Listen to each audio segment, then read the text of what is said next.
మనకు అనవసరం. భరణి గారితో అన్నయ్య అని, మీ అమ్మగారేమో ఆవిడకి అన్నయ్య నీకు మామయ్య అవుతాడు అన్నట్టు చెప్పారు. నీకు ఏమన్నా మార్చుకోవాలనిపించిందా? లేదు, మన దారి మందే, నేను మనకు నేను. అదే మా మమ్మీ వచ్చి అంత చెప్పాల్సిన అవసరం వచ్చిందంటే మరి నాకు అర్థం కావట్లేదు బయట ఏం జరుగుతుందో. నేను జెన్యున్ గానే ఉన్నాను. మీ మమ్మీ మాధురి గారికి ఏం చెప్పారు తెలుసు? ఏం చెప్పారు? ఫోన్ చేసి చెప్పారంట.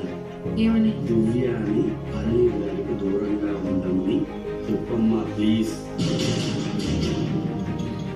భరణి గారు పని చెప్పారు. ఇంట్లో ఏమీ